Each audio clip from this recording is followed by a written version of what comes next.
ಹರಿ ಓಂ. ರತ್ನಾಕರಾದೌತಪದಾಂ ಹಿಮಾಲಯ ಕಿರೀಟಿನಿಂ ಬ್ರಹ್ಮರಾಜರಸಿರತ್ನಾಢ್ಯಾಂ ವಂದೇ ಭಾರತ ಮಾತರಂ. ಈಗಾಗಲೇ ನಮ್ಮ ಮುಖ್ಯ ಅತಿಥಿಗಳು ನಮ್ಮನ್ನೆಲ್ಲ ಎಚ್ಚರಿಸಿದ್ದಾರೆ. ನಮ್ಮ ಇತಿಹಾಸವನ್ನು ಸಾಕಷ್ಟು ಹೇಳಿದ್ದಾರೆ. ಇಂಥ ವಿದ್ವಜ್ಜನರ ಮುಂದೆ ನಾನೇನು ತುಂಬ ತಿಳಿದವನು ಬಹಳ ಹೇಳ್ತೀನಿ ಅಂತಲ್ಲ, ಆದರೆ ಹೇಳಲಿಕ್ಕೆ ಒಂದು ಅವಕಾಶ ಕೊಟ್ಟಿದ್ದಾರೆ. ಇವತ್ತು ನಾವೆಲ್ಲ ಹಿಂದೂ ಸಮ್ಮೇಳನದಲ್ಲಿ ಭಾಗವಹಿಸಿದ್ದೇವೆ. ಹಾಗಾಗಿ ನನಗೆ ಕೊಟ್ಟಂಥ ಕೆಲವು ಸಮಯವನ್ನು, ನನಗೆ ತಿಳಿದಂಥ ಮಾಹಿತಿಯನ್ನು ಹೇಳಲಿಕ್ಕೆ ಪ್ರಯತ್ನ ಮಾಡ್ತೇನೆ.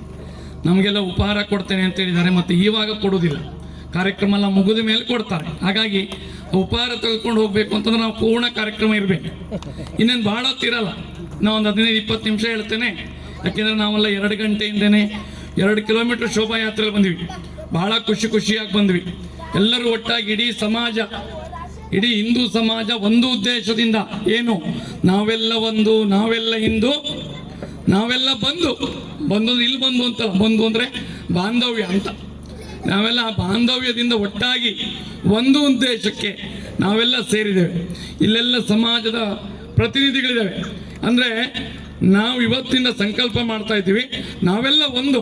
ಇನ್ಯಾವತ್ತೂ ನಾವು ಜಾತೀಯವಾಗಿ ಹೊಡೆದಾಡಲ್ಲ, ಪಕ್ಷವಾಗಿ ಹೊಡೆದಾಡಲ್ಲ, ಭಾಷೆಗೋಸ್ಕರ ಹೊಡೆದಾಡಲ್ಲ, ನೀರಿಗೋಸ್ಕರ ಹೊಡೆದಾಡಲ್ಲ. ನಾವು ಒಟ್ಟಾಗಿ ಹೋಗ್ತೀವಿ, ದೇಶವನ್ನು, ಧರ್ಮವನ್ನು ಉಳಿಸ್ತೀವಿ. ಭಾರತದ ಧರ್ಮ ಅಂದ್ರೆ ಅದು ಯಾವ ಧರ್ಮ ಅಂದರೆ ಮನುಕುಲದ ಧರ್ಮ, ವಿಶ್ವ ಕಲ್ಯಾಣದ ಧರ್ಮ. ಆ ಧರ್ಮವನ್ನು ಉಳಿಸ್ಬೇಕಂದ್ರೆ ಎಲ್ಲ ಸಮಾಜಗಳು ಒಟ್ಟಾಗಿ, ಎಲ್ಲರೂ ಒಟ್ಟಾಗಿ ಒಮ್ಮುಖದಿಂದ ಹೋಗಬೇಕು ಅನ್ನೋದೇ ಈ ಹಿಂದೂ ಸಮ್ಮೇಳನದ ಉದ್ದೇಶ. ಹಾಗಾಗಿ ಇವತ್ತು ನಾವು ಹಿಂದೂ ಸಮ್ಮೇಳನವನ್ನು ಯಾಕೆ ಮಾಡ್ತಾ ಇದ್ದೀವಿ ಅನ್ನೋದನ್ನು ಒಂದು ತಿಳ್ಕೊಳ್ಬೇಕು. ಯಾಕೆ ಮಾಡ್ತಾ ಇದ್ದೀವಿ, ಉದ್ದೇಶ ಏನು, ಯಾಕೆ ಸಂಘಟಿತರಾಗಬೇಕು, ನಮ್ಮ ಕೆಲಸ ಏನು, ಇಷ್ಟನ್ನು ಸಂಕ್ಷಿಪ್ತವಾಗಿ ತಿಳ್ಕೊಳ್ಳೋಣ. ರಾಷ್ಟ್ರೀಯ ಸ್ವಯಂ ಸೇವಕ ಸಂಘ ಅಂತಿದೆ, ಅದಕ್ಕೆ RSS ಅಂತ ಹೇಳ್ತಾರೆ. 100 ವರ್ಷ ಆಯ್ತು. ಆ 100 ವರ್ಷದ ಕಾರಣಕ್ಕೋಸ್ಕರ ಸಂಘ 100 ವರ್ಷದಿಂದ ಇದೇ ಕೆಲಸ ಮಾಡ್ತಾ ಇದೆ. ಯಾವುದನ್ನ, ಹಿಂದೂ ಸಮಾಜವನ್ನು ಸಂಘಟಿಸುವ ಕೆಲಸ ಮಾಡ್ತಾ ಇದೆ. ಸಂಘದ ಕೆಲಸ ಮಾತ್ರ ಅಲ್ಲ ಹಿಂದೂ ಸಮಾಜವನ್ನು ಸಂಘಟಿಸೋದು, ಬದಲಿಗೆ ನಮ್ಮೆಲ್ಲರ ಕರ್ತವ್ಯ, ನಮ್ಮೆಲ್ಲರ ಜವಾಬ್ದಾರಿ, ನಮ್ಮೆಲ್ಲರ ಆದ್ಯತೆ, ನಮ್ಮೆಲ್ಲರ ಅವಶ್ಯಕತೆ. ಅದಕ್ಕೋಸ್ಕರ ಸಂಘ ಮಾತ್ರ ಈ ಕೆಲಸ ಮಾಡೋದು. 100 ವರ್ಷದಿಂದ ಇನ್ಯಾವ ಉದ್ದೇಶವೂ ಇಲ್ಲದೆ ಸಂಘ ಪ್ರಾರಂಭ ಆದಾಗಿಂದ ಇವತ್ತಿನವರೆಗೆ ಭಾರತ್ ಮಾತಾ ಕಿ ಜೈ, ಭಾರತ್ ಮಾತಾ ಕಿ ಜೈ, ಭಾರತ್ ಮಾತಾ ಕಿ ಜೈ. ಯಾವತ್ತೂ RSS ಗೆ ಜೈ ಹೇಳಲಿಲ್ಲ, ಯಾವುದೇ ವ್ಯಕ್ತಿಗೆ ಜೈ ಹೇಳಲಿಲ್ಲ. ದೇಶವನ್ನು ಕೇಂದ್ರವಾಗಿಟ್ಕೊಂಡು, ಧರ್ಮವನ್ನು ಕೇಂದ್ರವಾಗಿಟ್ಕೊಂಡು, ವ್ಯಕ್ತಿಗೆ ಶಕ್ತಿಯನ್ನು ತುಂಬುತ್ತಾ, ಜ್ಞಾನವನ್ನು ತುಂಬುತ್ತಾ, ಸಂಸ್ಕಾರವನ್ನು ತುಂಬುತ್ತಾ, ಸಂಸ್ಕಾರಗೊಂಡಂಥ ವ್ಯಕ್ತಿ ದೇಶಕ್ಕೆ ಮಾದರಿಯಾಗಬಲ್ಲ, ಅವನು ಶಕ್ತಿಯಾಗಬಲ್ಲ ಅನ್ನುವಂಥ ಉದ್ದೇಶದಿಂದ ಹೊರಟಂಥ ಸಂಘಕ್ಕೆ 100 ವರ್ಷ. ಆ 100 ವರ್ಷದ ಕಾರಣಕ್ಕೋಸ್ಕರ ಸಮಾಜದ ಹತ್ರ ಸಂಘ ಕೇಳ್ಕೊಳ್ತು, ನಾವೆಲ್ಲರೂ ಸೇರಿ ಒಗ್ಗೂಡೋಣ, ಒಂದಾಗೋಣ ಅನ್ನುವಂಥ ಕರೆ ಕೊಡ್ತು. ಹಾಗಾಗಿ ಇವತ್ತು ಈ ಮಾರ್ಕೇರಿ ಮಂಡಲದ ಎಲ್ಲ ಬಂಧುಗಳು ಸೇರಿ ಇವತ್ತು ಹಿಂದೂ ಸಮ್ಮೇಳನ ಮಾಡ್ತಾ ಇದೆ. RSSನ ಸಮ್ಮೇಳನ ಅಲ್ಲ, ಇದು ಹಿಂದೂ ಸಮ್ಮೇಳನ.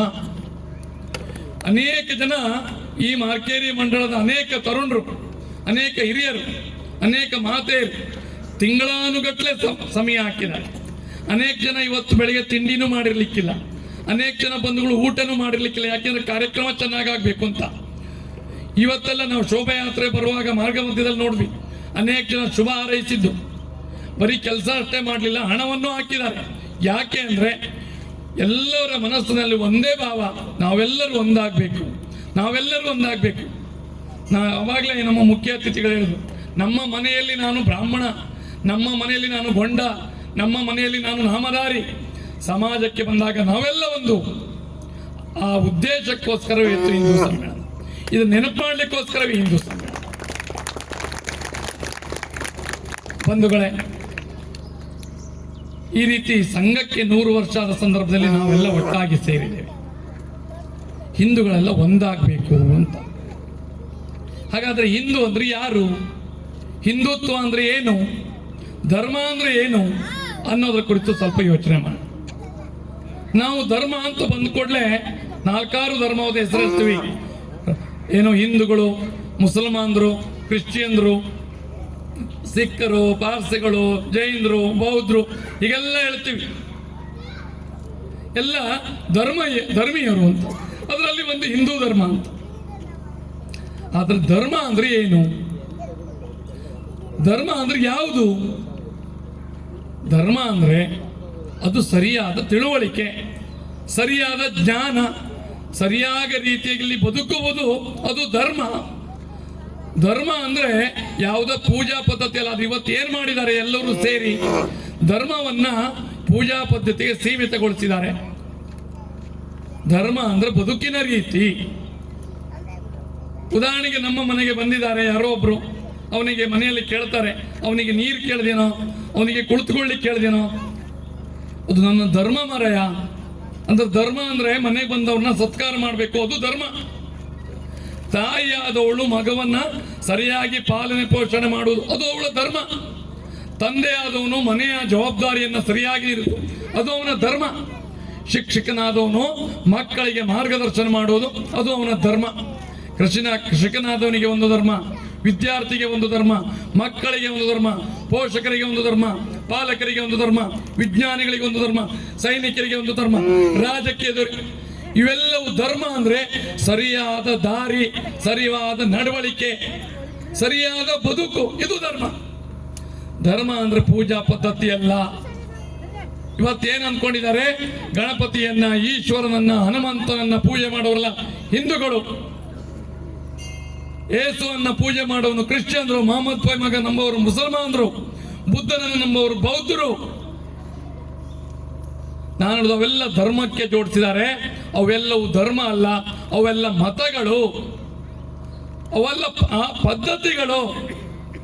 ಇವತ್ತು ನಮ್ಮನ್ನ ಹೊಡಿಲಿಕ್ಕೋಸ್ಕರ ಎಷ್ಟು ವ್ಯವಸ್ಥೆ ಇದೆ ಅಂದ್ರೆ ಎಲ್ಲ ವ್ಯವಸ್ಥೆಗಳಿದಾವೆ. ನಾವಿವತ್ತು ಎಲ್ಲ ಜಾತಿಗಳು ಒಟ್ಟು ಸೇರಿ ಒಂದು ಸಮ್ಮೇಳನ ಮಾಡ್ತೇವೆ, ಹಿಂದೂ ಸಮ್ಮೇಳನ. ಅನೇಕ ಜನರಿಗೆ ಇದ್ರ ನೋಡ್ಲಿಕ್ಕೆ ಆಗೋದಿಲ್ಲ. ಒಕ್ಕಲಿಗರ ಸಮಾಜ ಮಾಡಿ, ರಾಜಕೀಯದವರು ಭಾಷಣ ಮಾಡಿ ಬಂದು 2 ಲಕ್ಷ 3 ಲಕ್ಷ ಕೊಡ್ತಾರೆ.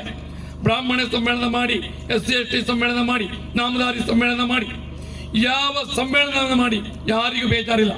ಆದ್ರೆ ಇವರೆಲ್ಲರೂ ಜೋಡಿಸ್ಕೊಂಡು ಒಟ್ಟಾಗಿ ಮಾತ್ರ ಇವು ಸಮ್ಮೇಳನ ಮಾಡಬೇಕು. ನಮಗೆ ತುಂಬಾ ತ್ರಾಸಾಗತ್ತೆ ಅಂತ ಅಂತಾರೆ. ಅದಕ್ಕೆ ಒಂದ್ ಹೇಳ್ತಾರೆ, ಏನೋ ಹಿಂದೂಗಳು ಒಂದಾದ್ರೆ ಇದು ತಪ್ಪು, ಇದು ಪಾಪ. ಜಾತಿ ಸಮ್ಮೇಳನ ಮಾಡ್ಬೋದು, ಒಟ್ಟು ಎಲ್ಲ ಜಾತಿಗಳು ಸೇರ್ಬಾರ್ದು. ಇದು ನಮ್ಮ ಮಧ್ಯೆ ಇರುವಂತ ಒಂದು ವ್ಯವಸ್ಥೆ, ಕೆಟ್ಟ ವ್ಯವಸ್ಥೆ. ಒಟ್ಟಾಗಿ ಸೇರ್ಬೇಡಿ, ಯಾಕೆ ನನ್ನ ಬೇಳೆ ಬೇಯೋದಿಲ್ಲ ಅಂತ. ನೀವೆಲ್ಲರೂ ಒಟ್ಟಾಗಿ ಬಿಟ್ರೆ ನನ್ನ ಆಟ ನಡೆಯಲ್ಲ. ಹಾಗಾಗಿ ನೀವೆಲ್ಲರೂ ಹೊಡಿತಾನೆ ಇರ್ಬೇಕು. ಬ್ರಾಹ್ಮಣರನ್ನ ಕಂಡ್ರೆ SC ಆಗ್ಬಾರ್ದು, SC ಕಂಡ್ರೆ ನಾಮಧಾರಿಗಳಿಗೆ ಆಗ್ಬಾರ್ದು, ನಾಮಧಾರಿಗಳು ಕಂಡ್ರೆ ಗೌಡರಿಗೆ ಆಗ್ಬಾರ್ದು. ಅದಕ್ಕಾಗಿ ಸದಾ ಒಂದೊಂದು ಏನೋ ಪಿನ್ ಹಾಕ್ತಾನೆ ಇರೋದು, ಚುಚ್ಚುತ್ತಾನೆ ಇರೋದು.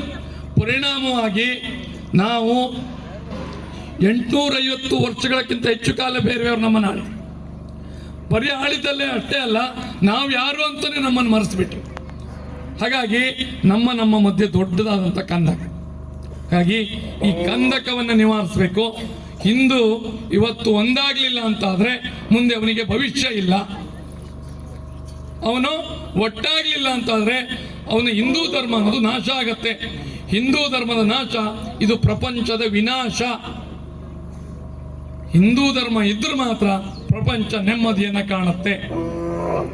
ಯಾಕೆಂದ್ರೆ ಹಿಂದೂ ಮಾತ್ರ ಈ ಪ್ರಪಂಚದಲ್ಲಿ ಎಲ್ಲರೂ ಸಮಾನಾಗಿ ಬದುಕಬೇಕು ಅಂತ ಹೇಳೋನು.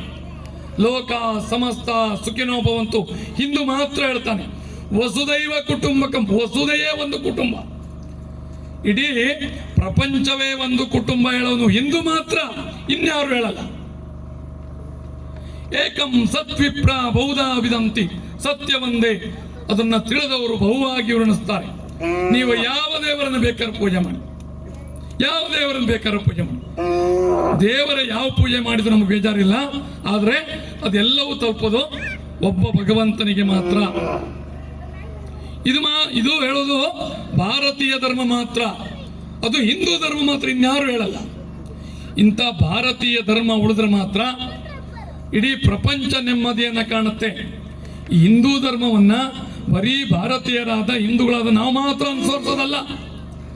ಪ್ರಪಂಚದ ಎಲ್ಲರೂ ಅನುಸರಿಸಬೇಕು. ಆಗ ಈ ಪ್ರಪಂಚ ನೆಮ್ಮದಿಯನ್ನು ಕಾಣುತ್ತೆ. ಒಂದು ಕಾಲದಲ್ಲಿ ಭಾರತ ವಿಶ್ವಗುರು ಆಗಿತ್ತು. ಗುರು ಅಂದ್ರೆ ಏನು? ಮಾರ್ಗದರ್ಶಕ ಅಂತ. ಪ್ರಪಂಚವನ್ನ ಭಾರತ ಯಾವತ್ತೂ ಆಳಲಿಲ್ಲ, ಆದರೆ ಸದಾ ಪ್ರಪಂಚಕ್ಕೆ ಮಾರ್ಗದರ್ಶಿಕೆಯಾಗಿತ್ತು. ಆಗಲೇ ಮುಖ್ಯ ಅತಿಥಿಗಳು ನಮ್ಮಲ್ಲಿಂದ ಹೋದಂಥ ಅನೇಕ ಜನ ಬೇರೆ ಬೇರೆ ದೇಶಕ್ಕೆ ಬೇರೆ ಬೇರೆ ಸಂಸ್ಕೃತಿಯನ್ನ ಕಲಿಸಿದ್ರು, ಸಂಸ್ಕಾರವನ್ನ ಕಲಿಸಿದ್ರು. ಅವರ ನೆನಪಿನಲ್ಲೇ ಇವತ್ತು ಅನೇಕ ದೇಶಗಳು ನಿರ್ಮಾಣ ಆಗಿದೆ. ಉದಾಹರಣೆಗೆ ಕಾಂಬೋಡಿಯಾ ಅನ್ನುವಂಥ ದೇಶ, ಕಂಬು ಅನ್ನುವಂಥ ಋಷಿ ಆ ದೇಶಕ್ಕೆ ಹೋಗಿ ಜನಜೀವನವನ್ನು ಹೇಳ್ಕೊಟ್ಟ, ಆಹಾರವನ್ನು ಬೇಯಿಸಿ ತಿನ್ಬೇಕು ಹೇಳ್ಕೊಟ್ಟ, ನಗರ ನಿರ್ಮಾಣ ಹೇಳ್ಕೊಟ್ಟ, ಔಷಧಿ ತಯಾರಿಸೋದು ಹೇಳ್ಕೊಟ್ಟ, ಆಹಾರವನ್ನು ತಯಾರಿಸೋದು ಹೇಳ್ಕೊಟ್ಟ, ಬಟ್ಟೆ ನೇಯೋದನ್ನು ಹೇಳ್ಕೊಟ್ಟ, ಎಲ್ಲ ಜ್ಞಾನ ವಿಜ್ಞಾನವನ್ನು ಹೇಳ್ಕೊಟ್ಟ. ನೆನಪಿಗೋಸ್ಕರ ಕಾಂಬೋಡಿಯಾ ಅಂತಂದು, ಕಂಬು ಅನ್ನುವ ಋಷಿಗೋಸ್ಕರ. ಇದು ಭಾರತ. ಹಾಗಾಗಿ ಭಾರತವಾಗಿ ಉಳಿಬೇಕು ಅಂದರೆ ಭಾರತದಲ್ಲಿರುವಂಥ ನಾವುಗಳೆಲ್ಲರೂ ಒಂದಾಗಬೇಕು. ಭಾರತೀಯ ಧರ್ಮ ಇದ್ರೂ ಮಾತ್ರ ವಿಶ್ವ ಧರ್ಮ ಇರ್ಲಿಕ್ಕೆ ಸಾಧ್ಯ, ಪ್ರಪಂಚದ ಧರ್ಮ ಇರ್ಲಿಕ್ಕೆ ಸಾಧ್ಯ. ಆ ಕಾರಣಕ್ಕೋಸ್ಕರ ಹಿಂದೂ ಸಮ್ಮೇಳನ, ಈ ಕಾರಣಕ್ಕೋಸ್ಕರ ಸಂಘಕ್ಕೆ 100 ವರ್ಷ ಆಯ್ತು ಅಂತ ಸಂಘದ ನೆನಪಿಗೋಸ್ಕರ 100 ವರ್ಷದ ಸಂಭ್ರಮ ಅಲ್ಲ, ಬದಲಿಗೆ ಹಿಂದೂಗಳೆಲ್ಲರೂ ಒಟ್ಟಾಗಬೇಕು. ಅಷ್ಟೇ ಅಲ್ಲ, ಎಲ್ಲರೂ ಹಿಂದೂಗಳಾಗಿ ಬದುಕಬೇಕು ಅಂತ. ಎಲ್ಲರೂ ಹಿಂದೂಗಳಾಗಿ ಬದುಕಬೇಕು. ಹಾಗಾದ್ರೆ ಮುಸಲ್ಮಾನರು ಏನ್ ಮಾಡಬೇಕು?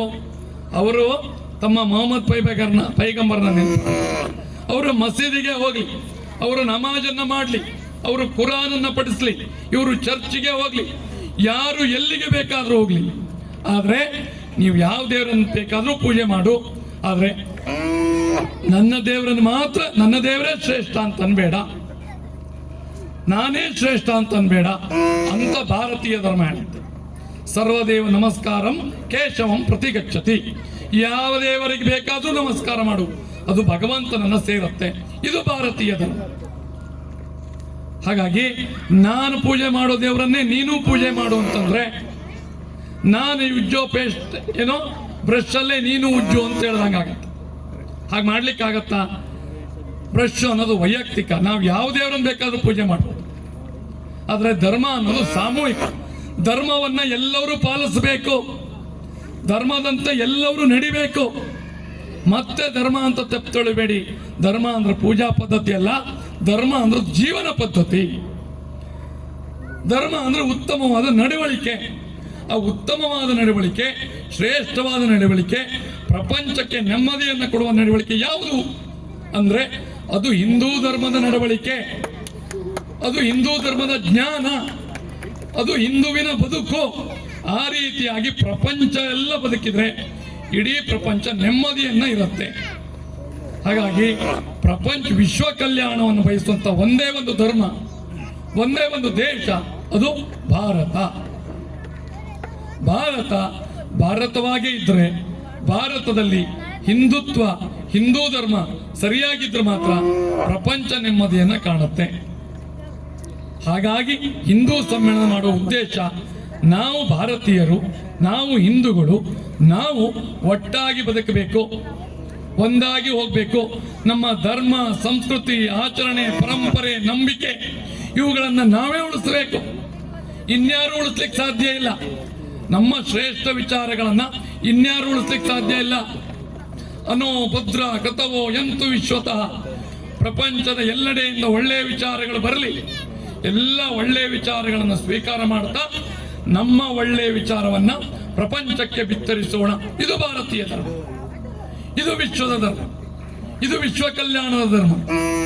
ಹಾಗಾಗಿ ಇಂಥ ಶ್ರೇಷ್ಠ ಧರ್ಮವನ್ನು ಉಳಿಸಬೇಕು ಅಂತಾದ್ರೆ ನಾವೆಲ್ಲರೂ ಒಂದಾಗಬೇಕು, ಒಟ್ಟಾಗಬೇಕು, ನಮ್ಮ ಪರಂಪರೆಯನ್ನು ಉಳಿಸಬೇಕು.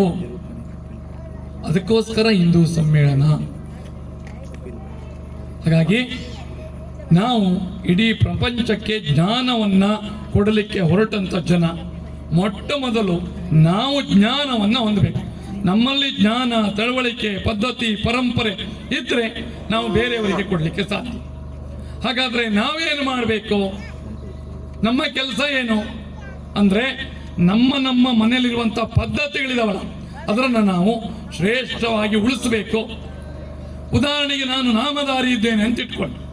ನಮ್ಮ ನಾಮಧಾರಿಯ ಪದ್ಧತಿಯಲ್ಲಿ ಯಾವ ರೀತಿ ಇದಾವೆ, ಪೂಜೆ ಪದ್ಧತಿ ಯಾವ ರೀತಿ ಇದೆ, ಆಹಾರ ಪದ್ಧತಿ ಯಾವ ರೀತಿ ಇದೆ, ಹಿರಿಯರಿಗೆ ಗೌರವ ಕೊಡೋದೇನಿದೆ, ಮದುವೆ ಗೃಹ ಪ್ರವೇಶ ಸತ್ಯನಾರಾಯಣ ಪೂಜೆಯಲ್ಲಿ ಹಾಡಿನ ಪದ್ಧತಿ ಹೇಗಿದೆ, ಈ ರೀತಿ ಪದ್ಧತಿಯನ್ನು ನಾವು ಉಳಿಸಬಹುದಾ?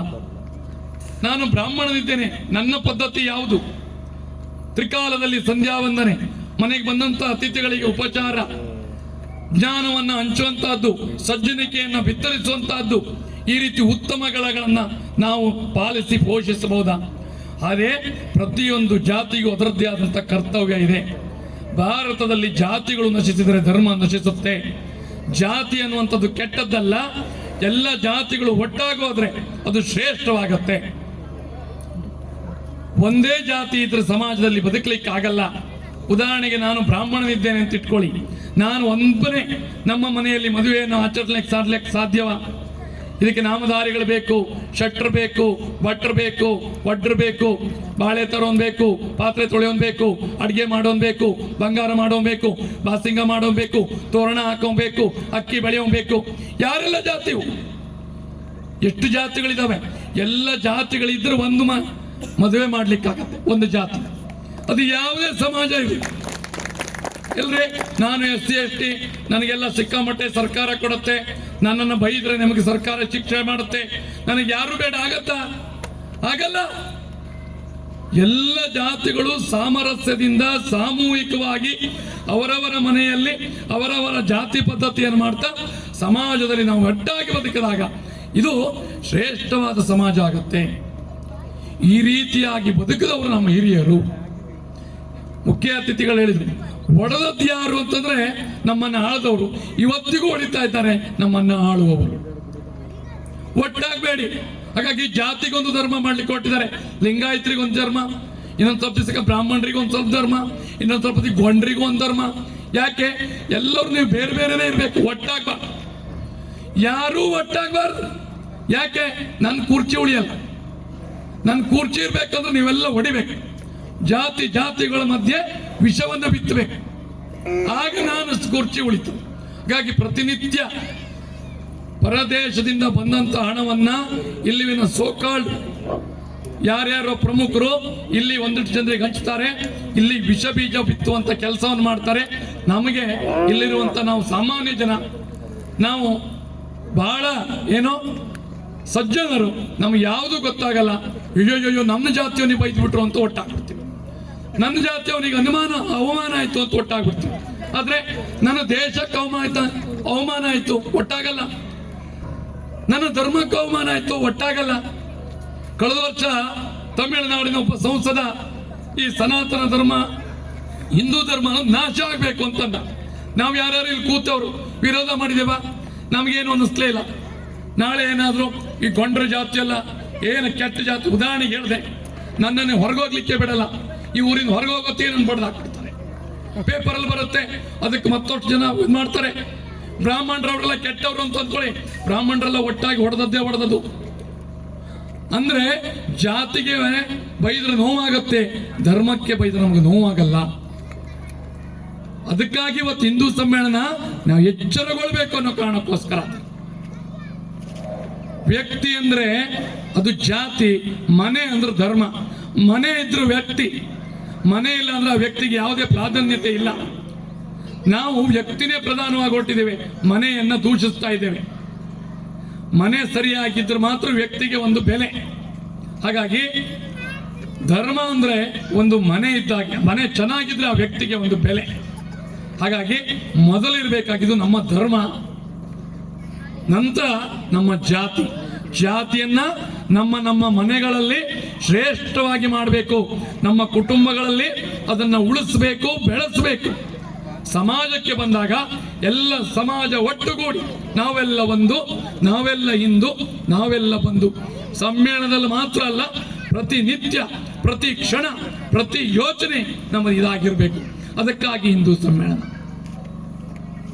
ಬಂಧುಗಳೇ, ತುಂಬಾ ಹೇಳಲಿಕ್ಕೆ ವಿಷಯಗಳಿದ್ದಾವೆ, ನಾವೆಲ್ಲ ತುಂಬಾ ಸಮಯ ಆಯ್ತು. ಹಾಗಾದ್ರೆ ನಮ್ಮ ಕೆಲಸ ಏನು?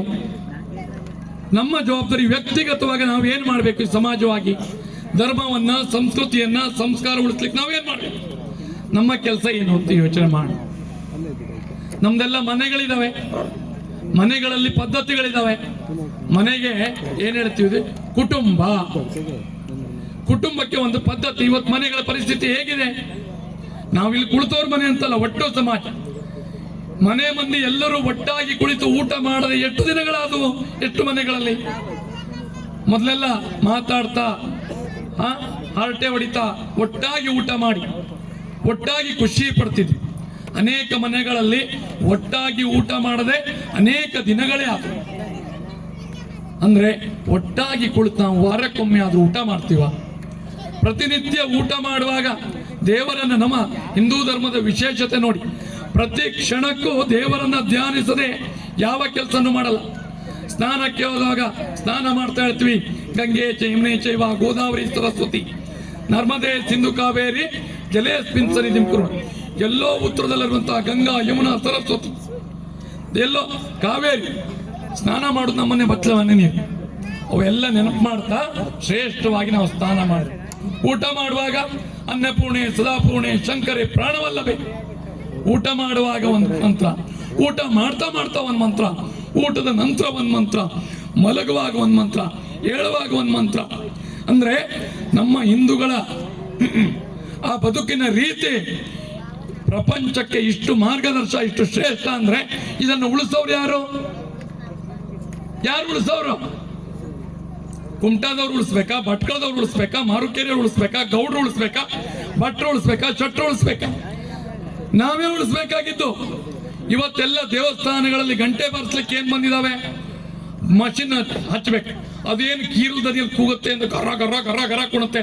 ನಾವು ಅಲ್ಲೇ ನಿಂತಿರ್ತೀವಿ, ಒಂದು ಜೌಂಟೆ ಬಡಿಸಲ್ಲ, ಒಂದು ತಾಳ ಬಡಿಯಲ್ಲ, ಒಂದು ಗಂಟೆ ಬಾರಿಸಲ್ಲ. ವಾರಕ್ಕೊಮ್ಮೆ ನಿತ್ಯ ಹೋಗ್ಬೇಕು. ಹಸಿರು ಬಾವುಟದವರೆಲ್ಲ ಪ್ರತಿನಿತ್ಯ ತಮ್ಮ ದೇವಸ್ಥಾನಕ್ಕೆ ಹೋಗ್ತಾರೆ.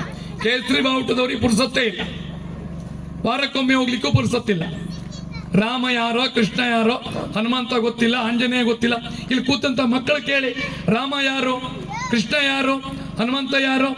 ಹನುಮಂತ ಅವ್ರ ಮನೆ ಅಚ್ಚ ಮನೆ ಲಂಬೋದರ ಮಗನ, ಆ ಹನುಮಂತಲ್ಲ, ಯಾರು ಗೊತ್ತಿಲ್ಲ. ಧರ್ಮಶ್ರೇಷ್ಠ, ನಮ್ ಜಾತಿ ಶ್ರೇಷ್ಠ, ಭಾರಿ ಶ್ರೇಷ್ಠ ನಿಮ್ದು. ಆದ್ರೆ ಆಚರಣೆ ಇಲ್ಲ, ಪದ್ಧತಿ ಇಲ್ಲ, ಕುಟುಂಬದಲ್ಲಿ ಮೌಲ್ಯಗಳಿಲ್ಲ. ಹಾಗಾಗಿ ನಮ್ಮ ಕುಟುಂಬದಲ್ಲಿ ನಮ್ಮ ಪದ್ಧತಿ ಉಳಿಸ್ಬೇಕು, ನಮ್ಮ ಪದ್ಧತಿಗಳನ್ನ ನಾವೇ ಉಳಿಸ್ಬೇಕು, ಇನ್ಯಾರು ಉಳಿಸ್ಲಿಕ್ಕೆ. ಕುಟುಂಬದ ಮೌಲ್ಯ, ಕುಟುಂಬದಲ್ಲಿ ಒಟ್ಟಾಗಿ ಬದುಕೋದು, ಸಾಮರಸ್ಯದಿಂದ ಬದುಕೋದು. ಮನೆಗೆ ಹೊರಗೋದಂತ ವ್ಯಕ್ತಿ ಮನೆಗೆ ಬರಬೇಕು ಅಂತ ಅಂದ್ರೆ ಅವನಿಗೆ ಸಂತೋಷ ಆಗ್ಬೇಕು.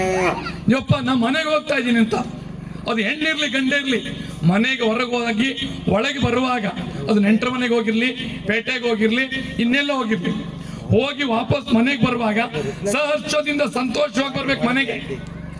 ಅಯ್ಯೋ ದೇವ್ರೆ, ಮತ್ತೆ ಮನೆಗೆ ಹೋಗ್ಬೇಕಾ, ಆ ಅತ್ತೆ ಇನ್ನಿ ಅಂತ ಹೇಳ್ತಾಳ, ನಾನು ಪೇಟೆ ಹೋಗಿದ್ದೆ, ಮನೆಗೆ ಸೊಸೆಗೆ ಮನೆಗೆ ಹೋಗುವಾಗ ಬೇಜಾರು. ಮನೆಗೆ ಅತ್ತೆ ಈ ಸೊಸೆ ಇನ್ನಿ ಅಂತ ಹೇಳ್ತಾಳ, ಎಂತ ಗುಣಕ್ತಾಳ. ಮನೆಗೆ ಬರುವಾಗ ಸಂತೋಷವಾಗಿ ಯಾರು ಬರ್ತಾರೋ ಅದು ದೇವಸ್ಥಾನ, ಅದು ಆಲಯ, ಅದು ದೇವಾಲಯ. ನಮ್ಮ ಮನೆಯನ್ನು ದೇವಾಲಯ ಮಾಡಬೇಕು. ಯಾರು ಮಾಡೋದು? ಪಕ್ಕದ ಮನೆಯವ್ರು ಮಾಡಲ್ಲ, ನಾವೇ ಮಾಡ್ಕೋಬೇಕು. ನಮ್ಮ ಮನೆ ಆನಂದದ ಮನೆ ಆಗಬೇಕು, ಅದನ್ನು ನಾವೇ ಮಾಡಬೇಕು.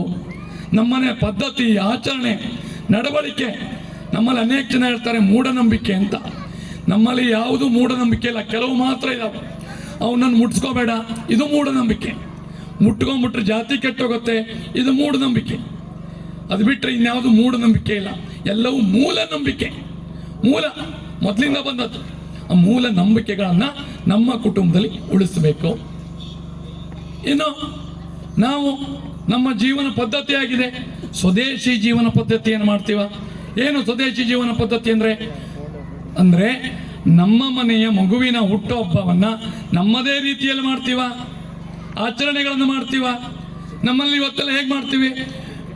ಭಟ್ಕಳಕ್ಕೆ ಹೋಗಿ ಬೇಕರಿಯಿಂದ ಕೇಕ್ ತಂದು ಅವನ ಮೇಲೆ ಹೆಸರನ್ನು ಬರೆಸಿ, ಆ ಕೇಕನ್ನಿಟ್ಟು ಚಾಕು ತಗೊಂಡು ಗರ ಗರ ಗರ ಕತ್ತರಿಸಿ, ಅದಕ್ಕೂ ಮುಂಚಿತವಾಗಿ ಒಂದು ಏನೋ ಪಟಾಕಿ ಉದ್ದೊಂದು ಬರುತ್ತೆ, ಅದಕ್ಕೆ ಏನೋ ಒಂದು ಹೇಳ್ತಾರೆ, ನನಗೆ ಗೊತ್ತಾಗಲ್ಲ, నేను ಮರ್ತೋಗಿದೆ. ಅದಿಟ್ಟು ಅದಕ್ಕೆ ಬೆಂಕಿ ಹಚ್ಚಿ ಅದು ಗುರ್ರಂತ ಹಾರಿ ಆ ರಾಸಾಯನಿಕದ ಅಷ್ಟು ವಸ್ತು ಆ ಕೇಕನ್ ಮೇಲೆ ಬಿದ್ದ ಮೇಲೆ ಕೇಕನ್ನು ಕಟ್ ಮಾಡಿ, ಯಾವುದು ಆ ಹೆಸರು ಬರ್ದಿರ್ತಲ್ಲ ಆ ಹೆಸರನ್ನೇ ಕಟ್ ಮಾಡಿ ತಿನ್ನಿಸಿ ಹ್ಯಾಪಿ ಬರ್ಡೇ ಟು ಯು. ಎಲ್ಲಿ ನೋಡಿದೀವಿ? ಆವಾಗ ನಮ್ಮನೆ ಸ್ಟೇಟಸ್ ಹಾಕೊಂಡ್ವಿ, ಇದು ಬುದ್ಧಿವಂತನ ಮನೆ, ಇವ್ರು ಭಾರಿ ತಿಳುವಳಿಕಸ್ತರು ಅನ್ಕೊಂಡ್ಬಿಡ್ತೀವಿ ಅಂತ ದಡ್ಡರಾಗಿ ಬದುಕ್ತಾ ಇದ್ದೀವಿ. ಇದು ಒಳ್ಳೆ ಪದ್ಧತಿನ? ಇದು ಒಳ್ಳೆ ಪದ್ಧತಿನ? ಇದು ನಾವು ಆಚರಣೆ ಮಾಡ್ಬೇಕಾ? ಇದು ಬಿಡಿ, ಧಾರ್ಮಿಕ ನಂಬಿಕೆ ಬಿಡಿ, ಅದು ಒಂದು ಏನು ಆ ಪಟಾಕಿ ಹಚ್ಚೋದು, ಅದ್ರೊಳಗೆ ಪೂರ್ಣ ಏನು ರಾಸಾಯನಿಕ, ಹೆಸರನ್ನ ಕೊಯ್ಯೋದು, ಯಾರ್ಯಾರು ಕೊಯ್ತೀವ, ನಮ್ಮ ಮಗಳ ಹೆಸರು ಬರ್ದಲ್ಲಿ ಕೊಯ್ಯೋದು ಕರಗರ ಅಂತ. ಎಂತ ನಂಬಿಕೆ ಇದು? ಕೇಕ್ ತಿನ್ನುವ, ಕೇಕ್ ತಿನ್ಲಿಕ್ಕೆ ನನ್ನ ವಿರೋಧ ಇಲ್ಲ. ಕೇಕ್ ಪೇಟೆಗೆ ಹೋದ ತಂದು ಎಲ್ಲ ಖುಷಿ ಪಟ್ಟು, ಮನೆ ಎಲ್ಲ ಖುಷಿ ಪಟ್ಟು ತಿನ್ನು. ಆದ್ರೆ ಹುಟ್ಟುಹಬ್ಬದ ಆಚರಣೆ ಮೂಲಕ ಈ ರೀತಿ ಮೌಢ್ಯ ಬೇರ್ದೋ ನೋಡ್ಕೊಂಡು ಇದು ಅಲ್ಲ. ಅದ್ರ ಬದಲಿಗೆ ಅವನಿಗೆ ಒಂದು ತಿಲಕ ಹಚ್ಚಿ, ಅವನಿಗೆ ಒಂದು ಆರತಿ ಎತ್ತಿ, ನಮ್ಗೆಲ್ಲ ಒಂದು ನಮಸ್ಕಾರ ಮಾಡಿಸ್ಕೊಂಡು, ನಮಸ್ಕಾರ ಅನ್ನೋದು ಸಜ್ಜನಿಕೆಯ ಕಲಿಸುವ ಪಾಠ. ನಮಸ್ಕಾರ ಅನ್ನೋದು ತಾನು ಮನೆಗೆ ಹುಟ್ಟಿಸಿದವರಿಗೆ, ಭೂಮಿ ತಾಯಿಗೆ, ದೇಶಕ್ಕೆ ವಿಧೇಯನಾಗಿರ್ತೇನೆ, ಇದು ಯಾರು ಕಲಿಸೋದು? ವಿಧೇಯತೆ ಯಾವ ವ್ಯಕ್ತಿಗೆ ಇಲ್ವೋ ಆ ವ್ಯಕ್ತಿ ನಮ್ಮನ್ನೆಲ್ಲ ಅನಾಥಾಶ್ರಮಕ್ಕೆ ಸೇರಿಸ್ತಾನೆ. ವಿಧೇಯತೆಯನ್ನು ಕಲಿಸ್ಬೇಕು, ನಮಸ್ಕಾರ ಮಾಡೋದನ್ನು ಕಲಿಸ್ಬೇಕು. ನಮಸ್ಕಾರ ಮಾಡೋದು ಇದು ದೇವರಿಗಿರ್ಲಿ, ನಮಗಿರ್ಲಿ, ಯಾರಿಗೆ ಬೇಕಾಗಿರಲಿ, ನಮಸ್ಕಾರ ಎಷ್ಟು ಹಾಕಿಸ್ತೀವೋ ಆ ವ್ಯಕ್ತಿ, ಆ ತಾಯಿ ವಿಧೇಯನಾಗ್ತಾಳೆ. ಮೂಲಕವಾಗಿ ಅವನು ಸಜ್ಜನನಾಗ್ತಾನೆ. ನಾವು ಎಲ್ಲ ವ್ಯಕ್ತಿಗಳು ಇಂಜಿನಿಯರ್ ಆಗಬೇಕು, ಡಾಕ್ಟರ್ ಆಗಬೇಕು ಅಂತ ಅನ್ಕೋತೀವಿ, ಒಳ್ಳೆ ಮನುಷ್ಯನಾಗಬೇಕು ಅಂತ ಅನ್ಕೊಳ್ಳೋದು. ಅದಕ್ಕಾಗಿ ನಾವು ಯೋಚನೆ ಮಾಡಬೇಕು, ಸ್ವದೇಶಿ ರೀತಿ ಬದುಕಬೇಕು. ಸ್ವದೇಶಿ ಜೀವನ ಶೈಲಿ, ನಮ್ಮ ದೇಶದೇ ವಸ್ತು ಉಪಯೋಗಿಸೋದು, ನಮ್ಮ ಸುತ್ತಮುತ್ತಲೇ ಬೆಳೆಯುವಂಥ ಆಹಾರವನ್ನು, ಬ್ರಷನ್ನು, ಪೇಸ್ಟನ್ನು ಉಪಯೋಗಿಸೋದು, ಇದು ಸ್ವದೇಶಿ. ಇನ್ನು ಏನು ಸಾಮರಸ್ಯ, ಅವಾಗಲೇ ಹೇಳಿದ್ವಿ, ಒಟ್ಟಾಗಿ ಬದುಕಬೇಕು. ಸಾಮರಸ್ಯ, ಎಲ್ಲ ಜಾತಿಗಳು ನಮ್ಮ ಮನೆಗಳಲ್ಲಿ ಉಳಿಸ್ಬೇಕು. ಜಾತಿ ಪದ್ಧತಿ ಸಮಾಜಕ್ಕೆ ನಾವೆಲ್ಲ ಒಂದು. ಇವನಾರವ ಇವನಾರವ ಇವನಾರವ ಎನ್ನದಿರಿ, ಇವ ನಮ್ಮವ ಇವ ನಮ್ಮವ ಇವ ನಮ್ಮವನೆನ್ನು. ಯಾರು ಹೇಳಿದಂಥದ್ದು? ಬಸವಣ್ಣವ್ರು ಹೇಳಿದ್ರು. ಒಂದು ಕಾಲಕ್ಕೆ ನಮ್ಮಲ್ಲಿ ಸಮಾಜ ಸುಧಾರಕರು ಅಂತ ಹುಟ್ಟಿದ್ರು, ಅನೇಕ ಜನ ಹುಟ್ಟಿದ್ರು. ಶಂಕರಾಚಾರ್ಯರಿಂದ ಬಸವಣ್ಣನವರಿಗೆ ಸಾವಿರಾರು ಜನ, ಲಕ್ಷಾಂತರ. ಏನು ಮಾಡ್ಬಿಟ್ಟಿದೀವಿ ಅಂದ್ರೆ, ಒಬ್ಬೊಬ್ಬ ವ್ಯಕ್ತಿ ಒಂದೊಂದು ಜಾತಿಗೆ ಅಣಿಸ್ಬಿಟ್ಟಿದೀವಿ ಪೋಸ್ಟರ್. ಬಸವಣ್ಣ ಅಂದ್ರೆ ಲಿಂಗಾಯತರು, ಅಂಬೇಡ್ಕರ್ ಅಂದ್ರೆ ಇವರು SC STಗಳು, ಶಂಕರಾಚಾರ್ಯರಿಂದ ಬ್ರಾಹ್ಮಣರು.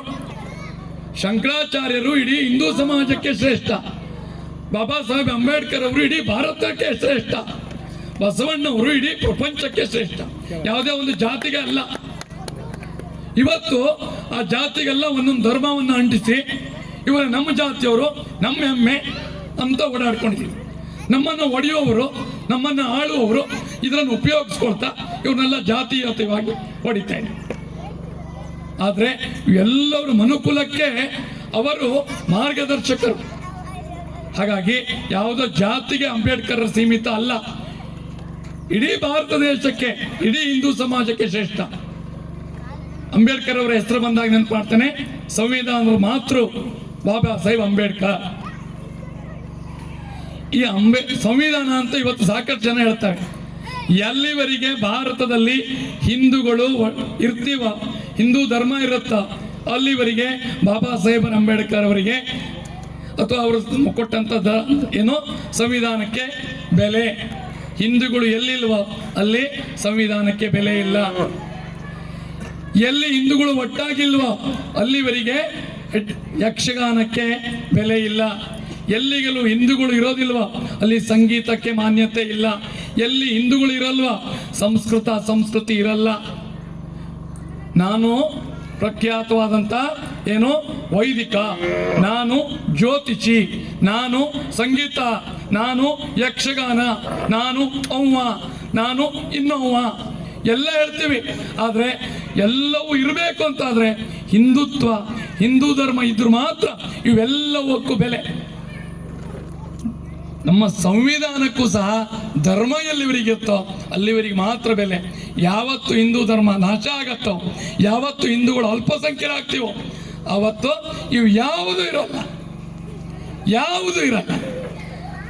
ಇವೆಲ್ಲವೂ ಇರಬೇಕು.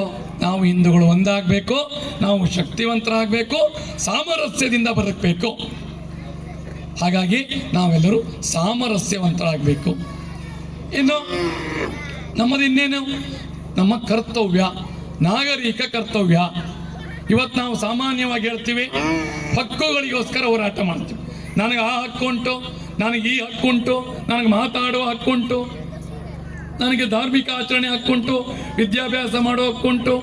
ಈ ರೀತಿ ಅನೇಕ ಹಕ್ಕುಗಳ ಬಗ್ಗೆ ಮಾಡ್ತೀವಿ. ಕರ್ತವ್ಯದ ಬಗ್ಗೆ ಯಾರಾದರೂ ಮಾತಾಡ್ತೀವ? ನಿನ್ನ ಕರ್ತವ್ಯ ಏನು? ಸರ್ಕಾರ ಹೇಳಿದೆ ನೀವು ಹೆಲ್ಮೆಟ್ ಹಾಕ್ಕೊಂಡೇ ಹೋಗ್ಬೇಕು ಕೋಳಿ. ಸರ್ಕಾರಕ್ಕೆ ಬೇಕು ಅಂತಲ್ಲ ಹೆಲ್ಮೆಟ್, ಅಥವಾ ಮಾರಾಟ ಆಗಲಿ ಅಂತಲ್ಲ. ಯಾಕೆ ಹೆಲ್ಮೆಟ್ ಹಾಕಬೇಕು? ತಲೆ ಉಳಿಲಿ ಅಂತ. ಆದರೆ ನಾವು ಇವತ್ತು ತಲೆ ಕಡಿಗೆ ಉಳಿತು, ಮೊದಲು ಕೂದಲು ಉಳಿಲಿ ಅಂತ ಯೋಚನೆ ಮಾಡ್ತೀವಿ. ಕೂದಲಿರ್ಬೇಕು ಅಂದ್ರೆ ತಲೆ ಇದ್ರೆ ಮಾತ್ರ ಕೂದಲಿರುತ್ತೆ. ಆದರೆ ಇದು ಸರ್ಕಾರಕ್ಕೆ ಪೊಲೀಸರು ಕಂಡ್ಕೊಳ್ಳೆ ಹೆಲ್ಮೆಟ್ ತಲೆಗೆ ಹೋಗುತ್ತೆ, ಅಲ್ಲಿ ಇಲ್ಲ ಹೆಲ್ಮೆಟ್ ಎದುರುಗಡೆ ಮುಂದ್ಗಡೆ ನಿಲ್ಲುತ್ತೆ. ನಾನು ನಮ್ಮ ಕರ್ತವ್ಯವನ್ನು ಪಾಲಿಸ್ತೀವ? 3 ಜನ ರೈಡಿಂಗ್ ಮಾಡಬಾರ್ದು ಅಂತಿದೆ, ಹಾಗೆ ಮಾಡ್ತೀವ? ನಮ್ಮ ಎಡಕ್ಕೆ ಹೋಗ್ಬೇಕು ಅಂತಿದೆ, ಹೋಗ್ತೀವ? ಬಲಕ್ಕೆ ಹೋಗುವಾಗ ಕೈ ಮಾಡಬೇಕು ಅಂತಿದೆ, ಮಾಡ್ತೀವ? ಚುನಾವಣೆ ಬಂದಾಗ ಯಾವುದೇ ಆಮಿಷಕ್ಕೊಳಗಾಗದೆ ಓಟ್ ಹಾಕ್ಬೇಕು ಅಂತಿದೆ, ಮಾಡ್ತೀವ? ಯೋಚನೆ ಮಾಡಿ. ನಮ್ಗೆ ಗೊತ್ತಿಲ್ಲ ಮಾರುಕೇರಿಯಲ್ಲಿ ಹೇಗೆ ಅಂತ. ನಮ್ಮೂರಲ್ಲೆಲ್ಲ ಪದ್ಧತಿ ಇದೆ.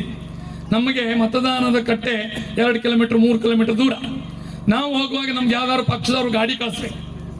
ಗಾಡಿ ಕಳಿಸಿದ್ರೆ ಆ ಗಾಡಿ ಮೇಲೆ ನಾವು ಹೋಗುವಾಗ ಓಟ್ ಹಾಕ್ಬಾರ್ದು. ಗಾಡಿ ಕಳಿಸ್ಲಿಲ್ಲ ಅಂದ್ರೆ ಓಟಿಲ್ಲ. ಎಲ್ಲಿಂದ ನಮ್ದು ಭ್ರಷ್ಟಾಚಾರ ಯಾರು ಶುರು ಮಾಡ್ತೀವಿ ಅಂದ್ರೆ ನಾವು ನಮ್ಮ ಮನೆಯಿಂದ ಶುರು ಮಾಡ್ತೀವಿ. ನಮಗೆ ಗಾಡಿ ಕಳಿಸಿದ್ರೆ ನಾವು ಓಟ್ ಹಾಕೋರು. ಎಲ್ಲಿಂದ? ಇನ್ನು ಪ್ರಪಂಚಕ್ಕೆಲ್ಲ ಹೇಳ್ತೀವಿ ಭ್ರಷ್ಟಾಚಾರ ಮಾಡಬಾರ್ದು, ಅಷ್ಟು ದುಡ್ಡು ಹೊಡೆದ್ರು, ಇಷ್ಟು ದುಡ್ಡು ಹೊಡೆದ್ರು. ನಾವು ಯಾರು ಓಟ್ ಹಾಕ್ಲಿಕ್ಕೆ ಹೋದಾಗ ಬಾರ ಚಾ ಕೊಡುವ, ಅವ್ರು ಚಾ ಕೊಟ್ಟರೆ ನಮ್ಗೊಂದು ಖುಷಿ. ಭ್ರಷ್ಟಾಚಾರ ನಾವು ಶುರು ಮಾಡ್ತೀವಿ. ನಮ್ಮ ಕರ್ತವ್ಯ ಮತದಾನ ಅನ್ನೋದು, ಅದು ನಮ್ಮ ಕರ್ತವ್ಯ, ಆ ಹಕ್ಕು ನಮ್ಮ ಆ ಕರ್ತವ್ಯವನ್ನು ನಾವು ಮಾಡ್ತೀವ? ಈ ರೀತಿ ಕರ್ತವ್ಯಗಳ ಪಾಲನೆ ಇದು ಸರ್ಕಾರ ಮತ್ತು ಸಮಾಜಕ್ಕಾಯ್ತು. ಇನ್ನು ನಾವು ನಮ್ಮ ಮನೆಗಳಲ್ಲಿ ನಮ್ಮ ಹಿರಿಯರು ಬಂದಾಗ ಗೌರವ ಕೊಡ್ತೀವ, ಎದ್ದು ನಿಲ್ತೀವ? ಮೊದಲೆಲ್ಲ ನಾವು ಸಣ್ಣವರಿದ್ದಾಗ ಹಿರಿಯರು ಬಂದ್ರೆ ಹಿಂಗೆಲ್ಲ ಕುರ್ಚಿಯಲ್ಲಿ ಕುಂಡಿರ್ತಾನೆ ಇರಲಿಲ್ಲ, ಅವ್ರಿಗೆ ಕೊಟ್ಬಿಡ್ತಿದ್ವಿ. ಈಗ ಯಾವರಿಗೆ ಯಾವ ಸಂಬಂಧನೂ ಇಲ್ಲ. ಅವನ ಅಜ್ಜ ಬೇಕಾದ್ರೆ ನಡಕ್ತಾ ನಿಂತ್ಕೊಳ್ಳಿ, ಇಲ್ಲಿ ದಟ್ಟ ಪುಟ್ಟದ ಅಂತ ಯುವಕ ಕಾಲ ಮೇಲೆ ಕಾಲು ಹಾಕಿ ಕೊಡ್ತಾನೆ. ಅವನಿಗೆ ಯಾವುದು ಏನೋ ನಿಬಂಧನೆ ಇದೆ, ಅವನ ಕರ್ತವ್ಯನೇ ಗೊತ್ತಿಲ್ಲ. ಈ ರೀತಿ ಮಾಡ್ಬೇಕಾ? ಮಾಡ್ತೀವ? ಈ ರೀತಿ ನಾಗರಿಕ ಕರ್ತವ್ಯ. ಇನ್ನು ಪರಿಸರ ಅಂತ ಹೇಳಲಿಕ್ಕೆ ಬಂದ್ರೆ ತುಂಬಾ ವಿಷಯ ಇದೆ. ಇಲ್ಲಿ ಕೂತವರಿಗೆ ಅನೇಕ ವಿಷಯ ಹೇಳಿದ್ರೆ ಬೇಜಾರಾಗ್ಬಾರ್ದು. ಪರಿಸರ ಅಂದ್ರೆ ನಮ್ಮ ಕಣ್ಣಿಗೆ ಕಾಣೋ ಸುತ್ತಮುತ್ತಲ ಇರೋದಲ್ಲ ಪರಿಸರ ಅಂತ ಹೇಳಿ. ಪರಿಸರವನ್ನು ನಾವು ಹೇಗೆ ಇಟ್ಕೊಂಡಿದ್ದೀವಿ? ಸ್ವಚ್ಛತೆ. ಉದಾಹರಣೆಗೆ ನಾವು ಇವತ್ತು ಪಾನಕ ಕುಡಿದ್ವಿ. ಪಾನಕ ಕುಡಿದವರು ಅನೇಕ ಚಲೋ ವ್ಯವಸ್ಥೆ ಮಾಡಿದ್ದಾರೆ. ಒಳ್ಳೆ ತಂಪು, ಒಳ್ಳೆ ಸಿಹಿ, ಒಳ್ಳೆ ರುಚಿ ಇತ್ತು. ಲೋಟದಲ್ಲಿ ಹಾಕೊಟ್ಟಿದ್ರು. ಯಾವ ಲೋಟ? ಪೇಪರ್ ಕಪ್, ಪ್ಲಾಸ್ಟಿಕ್ನ ಇನ್ನೊಂದು ಮುಖ ಇರ್ಲಿ ಅದ್ರ ಬಗ್ಗೆ. ಕುಡಿದವ್ರು ಎಲ್ಲ ಎಸೆದ್ವಿ? ಕೆಲವರು ಬುಟ್ಟಿಗೆ ಎಸೆದ್ವಿ, ಕೆಲವರು ಬೀದಿಗೆ ಎಸೆದ್ವಿ, ಕೆಲವರು ಎಸೆದ್ವಿ. ನಮ್ಮ ಮನೆಯಲ್ಲಿ ನಾವು ಪಾನಕ ಕುಡಿದ್ರೆ ಎಲ್ಲಿ ಎಸಿತೀವಿ? ಎಸಿತೀವ? ನಮ್ಮ ಮನೆಯಲ್ಲಿ ಯಾವ್ದಾದ್ರು ಕಸವನ್ನು ಎಸಿತೀವ? ಇಲ್ಲ. ಯಾಕೆ? ನಮ್ಮ ಮನೆ. ಮಕ್ಕಳೇನಾದ್ರು ಎಸಿದ್ರೆ ತಾಯಿ ಗುರ್ರ ಅಂತಾಳೆ. ಒಂದ್ಸರಿ, 2 ಸರಿ, 3ನೇ ಸರಿ ಕಟ್ ಅಂತ ಬೀಳತ್ತೆ. ದೊಡ್ಡವ್ರು ಹೇಳಿದ್ರೆ ಏನೋ ಇಷ್ಟು ತೋಟ ಬೆಳೆದಿದ್ಯಾ, ಎಲ್ಲಿಡ್ಬೇಕು ಗ್ಲಾಸ್ ಗೊತ್ತಾಗ್ಲಿಲ್ಲ ಅಂತ ಹೇಳ್ತೀವಿ. ಸಮಾಜಕ್ಕೆ ಬಂದ್ರೆ ನಾವೇ ಎಸಿದ್ವಿ. ಯೋಚನೆ ಮಾಡಿ, ನಮ್ಮ ಅಕ್ಕಪಕ್ಕದಲ್ಲಿ ನಾವು ಏನು ಹಾಕಿದೀವಿ? ನಮ್ಮ ಮನೆಯಲ್ಲಿ ಇದ್ರೆ ಎಸಿತೀವ?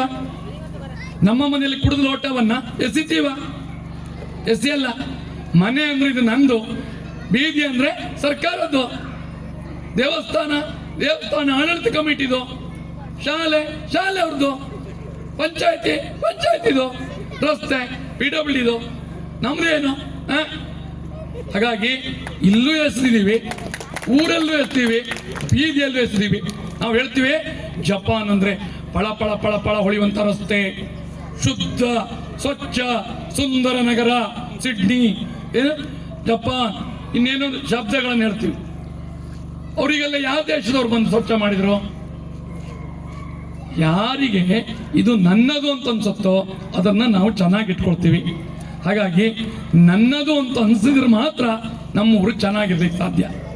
ದೆಹಲಿಗೆ ಒಬ್ಬಾಕೆ ಇಂಗ್ಲೆಂಡಿಂದ ಬಂದಿದ್ದಂತೆ ಪ್ರವಾಸಕ್ಕೆ, ಭಾರತದಲ್ಲೆಲ್ಲ ಓಡಾಡಿದಂತೆ, ಮುಂಬೈ ಭಾರತದಲ್ಲೆಲ್ಲ ಓಡಾಡಿ ವಾಪಸ್ ವಿಮಾನಕ್ಕೆ ಹತ್ತಿ ಹೊರಟಿದ್ಲಂತೆ. ಹೊರಟಾಗ ಅಲ್ಲಿ ಭಾರತವ್ರು ಅವ್ರನ್ನ ಬೀಳ್ಕೊಡ್ಲಿಕ್ಕೆ ಬಂದಿದ್ದಲ್ಲ, ಕೇಳಿದ್ರಂತೆ ಹೇಗೆ ಅನ್ನಿಸ್ತು ಭಾರತ? ಎಂತ ಮಾರೇರ, ಭಾರತ ಅಂದ್ರೆ ಬಹಳ ಅದ್ಭುತ ದೇಶ, ಬಹಳ ಖುಷಿ ಆಯ್ತು. ನೀರು ಕೇಳಿದ್ರೆ ಹಾಲು ಕೊಡುವಂತ ದೇಶ ಭಾರತ ಅಂದ್ರೆ ಇದಕ್ಕಿಂತ ಹೊಗಳಿಕ್ ಸಾಧ್ಯ ಇಲ್ಲ. ಒಂದು ಬೇಜಾರಾಯ್ತು, ಏನು ಒಂದು ಸಿಕ್ಕಾಪಟ್ಟೆ ಕೊಳಚೆ ಮಾರೇರ, ಕೆಟ್ಟ ಗಲೀಜು, ಕೆಟ್ಟ ವಾಸನೆ ಓಡಾಡೋಕೆ ಬರುತ್ತೆ. ಮೇಡಮ್, ನಮ್ಮ ಮುಂಬೈ ನಗರದಲ್ಲಿ ಎಷ್ಟು ಜನಸಂಖ್ಯೆ ಗೊತ್ತುಂಟಾ? 2 ಕೋಟಿ ಜನ, 2 ಕೋಟಿ ಜನ. ಅವಳು ಹೇಳಿದಂತೆ ಮುಂಬೈ ಮಹಾನಗರವನ್ನ ಸ್ವಚ್ಛವಾಗಿಟ್ಕೊಳ್ಳಿಕ್ಕೆ 2 ಕೋಟಿ ಜನ ಬೇಕಾ? 2 ಕೋಟಿ ಜನ ಬೇಕಾ ಸ್ವಚ್ಛವಾಗಿಟ್ಕೊಳ್ಳಿಕ್ಕೆ? ಅಂದ್ರೆ ಅವ್ರು ಅರ್ಥ ಮಾಡ್ಕೊಂಡಿದ್ದಕ್ಕೆ, ನಾವು ಅರ್ಥ ಮಾಡ್ಕೊಂಡಿದ್ದಕ್ಕೆ ಯೋಚನೆ, ನಮಗೂ ಇಲ್ಲಿ ಕೂತವ್ರಿಗೆ ಯೋಚನೆ ಅರ್ಥ. 2 ಕೋಟಿ ಜನ ಇದ್ರು 2 ಕೋಟಿ ಜನ ಈ ಊರನ್ನ ಸ್ವಚ್ಛವಾಗಿಟ್ಕೋಬೇಕು ಅಂತ ಯೋಚನೆ ಮಾಡಿದ್ರೆ ಎಲ್ಲೂ ಕಸ ಬೀಳಲಿಕ್ಕೆ ಸಾಧ್ಯ ಇಲ್ಲ. ಯಾರಿಗೆ ಇದು ನನ್ನ ಊರು ಅಂತ ಅನ್ಸಲ್ವಾ, ನನ್ನ ದೇವಸ್ಥಾನ ಅಂತ ಅನ್ಸಲ್ವಾ, ನಮ್ಮ ಪಂಚಾಯತಿ ಅಂತ ಅನ್ಸಲ್ವಾ, ನಮ್ಮ ರಸ್ತೆ ಅಂತ ಅನ್ಸಲ್ವಾ? ಅವತ್ತು ಕೊಳೆ ಇರುತ್ತೆ, ಇಲ್ಲಿ ಬಿದ್ದಾಗೆ ಲೋಟಗಳು ಬೀಳುತ್ತೆ. ನನ್ನದು ಅಂತಂದಾಗ ನಾವು ಸ್ವಚ್ಛ ಮಾಡ್ತೀವಿ, ಅವ್ರದ್ದು ಅಂತಂದಾಗ ಬೇಕಾಬಿಟ್ಟಿ ಬಿಡ್ತೀವಿ. ಹಾಗಾಗಿ ಪರಿಸರದ ಸ್ವಚ್ಛತೆ ಇದು ನನ್ನ ಆದ್ಯತೆ. ಈ ಕ್ಷಣಕ್ಕೆ ಮೊದಲಾಗಿ ಯಾವುದನ್ನು ನಾನು ಹೊರಗಡೆ ಎಸೆಯಲ್ಲ. ಎಲ್ಲ ಕೊಳೆಯನ್ನು ನಾನು ಚೀಲದಲ್ಲಿ ಹಾಕ್ತೇನೆ, ಗ್ರಾಮ ಪಂಚಾಯತ್ ವಾಹನಕ್ಕೆ ಹಾಕಿ ಕಳಿಸ್ತೇನೆ. ಎಲ್ಲ ಗ್ರಾಮ ಪಂಚಾಯತ್ಗೂ ಸ್ವಚ್ಛ ಭಾರತ ಮಿಷನ್ ಅಡಿಯಲ್ಲಿ ವಾಹನವನ್ನು ಕೊಟ್ಟಿದ್ದಾರೆ. ಫೋನ್ ಮಾಡಿದ್ರು ನಿಮ್ಮ ಮನೆಗೆ ಬರುತ್ತೆ, ನಿಮ್ಮ ಓಣಿಗೆ ಬರುತ್ತೆ. ಚೀಲದಲ್ಲಿ ಆ ಕಸವನ್ನು ಹಾಕಿ ತುಂಬಿ ವಾರಕ್ಕೊಮ್ಮೆ ತಿಂಗಳಿಗೊಮ್ಮೆ ಹಾಕಿ ಕಳಿಸಿದ್ರೆ ನಮ್ಮ ಮನೆ ಸುತ್ತಮುತ್ತಲು ಸ್ವಚ್ಛ ಆಗುತ್ತೆ. ಪ್ರತಿ ಮನೆ ಸುತ್ತಮುತ್ತಲು ಸ್ವಚ್ಛ ಆದರೆ ಊರು ಸ್ವಚ್ಛ ಆಗತ್ತೆ. ಇದಕ್ಕೆ ಸರ್ಕಾರ ಲಕ್ಷಾಂತರ ಕೋಟ್ಯಾಂತರ ಹಣ ಖರ್ಚು ಮಾಡೋ ಅವಶ್ಯಕತೆ ಇಲ್ಲ. ಪ್ರವಾಸಕ್ಕೆ ನಾವು ಹೋಗ್ತೀವಿ, ನೀರಿನ ಬಾಟ್ಲು ತಗೊಳ್ತೀವಿ, ನೀರು ಕುಡಿತೀವಿ, ಎಲ್ಲಿ ಸಿಗ್ತೀವಿ, ಎಲ್ಲಿ ಬೇಕಾದ್ರೆ ಎಸಿತೀವಿ. ಯಾಕೆ? ಅದು ನನ್ನೂರಲ್ಲ. ಈ ಕ್ಷಣದಿಂದ ಯೋಚನೆ ಮಾಡೋಣ, ನನ್ನ ಮನೆ ಒಳಗೂ ನಾ ಈ ರೀತಿ ಎಸಿತೇನೆ ಅಂತ ಆದ್ರೆ ಈ ಕ್ಷಣದಿಂದ ನಾನು ಎಲ್ಲಿ ಏನು ಬೇಕಾದ್ರೂ ಎಸಿತೇನೆ ಅನ್ನೋದನ್ನ ನಿರ್ಧಾರ ಮಾಡೋಣ. ಈ ಕ್ಷಣದಿಂದ ನಾವು ನಮ್ಮ ಮನೆಯಲ್ಲಿ ಏನೂ ಎಸೆಯಲ್ಲ ಕಸ ಅಂತ ಆದ್ರೆ ಹೊರಗಿನ ಪ್ರಪಂಚದಲ್ಲಿ ಏನನ್ನೂ ಎಸೆಯಲ್ಲ. ಇದು ನನ್ನ ಜವಾಬ್ದಾರಿ, ಇದು ಪರಿಸರ, ಇದು ಪ್ರಕೃತಿ, ಇದು ನಾವು ಮಾಡಬೇಕಾಗಿತ್ತು. ನನ್ನ ಮಗುವನ ಹುಟ್ಟುಹಬ್ಬದ ದಿನ ವರ್ಷಕ್ಕೆ 1 ಗಿಡವನ್ನು ನೆಡುತ್ತೇನೆ, ಇದು ನನ್ನ ಪಾತ್ರ. ನನಗೆ ಅವಶ್ಯಕತೆ ಇರುವಷ್ಟೇ ನೀರನ್ನು ಉದಾಹರಣೆಗೆ 1 ಲೋಟ ಇವತ್ತು ನಾವು ಹೇಳ್ತೀವಿ ಪರಿಸರಕ್ಕೆ ಪೂರಕವಾದಂತ ಪೇಪರ್ ಕಪ್ಪಲ್ಲಿ ನಾವು ಇವತ್ತು ಕುಡಿದ್ವಿ. ಬಿಸಿ ಬಿಸಿಯಾದ ಚಹಾವನ್ನು ಕುಡೀರಿ, ಫಸ್ಟ್ ಬರುವುದೇ ಕೆಮಿಕಲ್ ವಾಸನೆ. ಅಂದ್ರೆ ಕೆಮಿಕಲ್ ರಿಯಾಕ್ಷನ್ ಆದಂತ ಚಹಾವನ್ನ ಕುಡಿದು ನಾವು ಪೇಪರ್ ಕಪ್ ಬಳಸಿ ಏನು ಪರಿಸರಕ್ಕೆ ಮಾರಕ ಆಗಲಿಲ್ಲ. ಒಂದು ಪೇಪರ್ ಕಪ್ ಬಳಸಲಿಕ್ಕೆ ಭೂಮಿಯಿಂದ ಎಷ್ಟು ನೀರನ್ನು ತೆಗಿತಾರೆ, ಅದರನ್ನ ಸಂಸ್ಕರಣೆ ಮಾಡಲಿಕ್ಕೆ ಎಷ್ಟು ರಾಸಾಯನಿಕವನ್ನು ಬಳಸ್ತಾರೆ ಗೊತ್ತಾ? ಇಲ್ಲ. ಸ್ಟೀಲ್ ಲೋಟಗಳಲ್ಲಿ ಎಲ್ಲೋದು, ಮಣ್ಣಿನ ಮಡಿಕೆಗಳು ಎಲ್ಲೋದು, ಆರೋಗ್ಯ ಪೂರ್ತಿ. ಇವತ್ತೆಲ್ಲ ನಾವು ಹೆಚ್ಚು ದುಡ್ಡು ಖರ್ಚು ಮಾಡೋದು ಯಾವುದಕ್ಕೆ? ಮೊದಲು ಒಂದು ಕಾಲದಲ್ಲಿ ನಮ್ಮ ಮನೆ ಕೊಟ್ಟಿಗೆ ಏರಿಕೆ ಮಾಡ್ತಿದ್ವಿ.